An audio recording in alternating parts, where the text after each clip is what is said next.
ఇది duplicate brand అనే కాదు. ఇక్కడ జగన్మోహన్ రెడ్డి గారు ఎలక్షన్ ముందు ఏమన్నారంటే మద్యపాన నిషేధం. మద్యపానం తాగిన వాళ్ళు కూడా మాకు మద్యపానం వద్దు, మంచి జరగాలని కోరుకుంటున్నారు. చూసారా, వాళ్ళు రావాలి. మరి చూసారా, మీరు జగన్మోహన్ రెడ్డి గారు మీరు ఇచ్చిన మాట 100% తప్పారు. స్టీల్ ప్లాంట్ అమ్మలేదన్నారు, ఆపానన్నారు, మీరే అమ్మారు.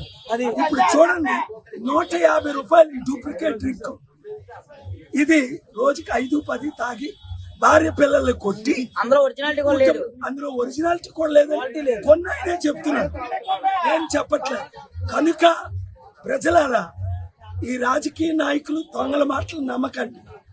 నేను మీకు ఉచిత విద్య, ఉచిత వైద్యం, ₹1 విలువైంది, నిరుద్యోగులకు ఉద్యోగాలు, స్టీల్ ప్లాంట్ ఆపింది నేను. ఈ తాకితే ఏమవుతుంది తెలుసా?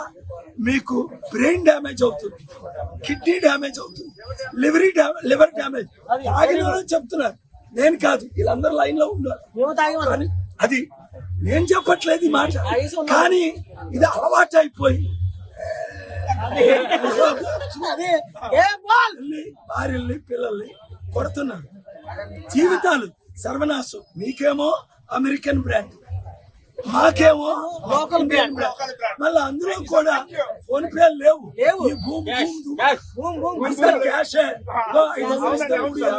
ఎందుకు? అందులో సగం రాజకీయ నాయకులకి వెళ్తున్నారు. ఇది చేస్తుంది ఎవరు మీకు తెలుసు, అమ్ముతుంది ఎవరు ఓటర్లారా మీకు తెలుసు. మీకు వాళ్ళు కావాలా? మీ భర్తల్ని, మీ పిల్లల్ని, మీ తండ్రుల్ని, మీ కుటుంబాన్ని నాశనం చేస్తున్న వాళ్ళకు ఓటేస్తారా? వద్దు. కొండ గుర్తుకే ఓటేసి విశాఖ ఎంపీగా సీరియల్ నెంబర్ 14 గెలిపించుకొని గాజువాక ఎమ్మెల్యేగా సీరియల్ నెంబర్ 8. అప్పుడు మీ జీవితాలు మార్చుతాను, మిమ్మల్ని అభివృద్ధి చేస్తాను. ఈ తాకండి, ఈగో చూడు.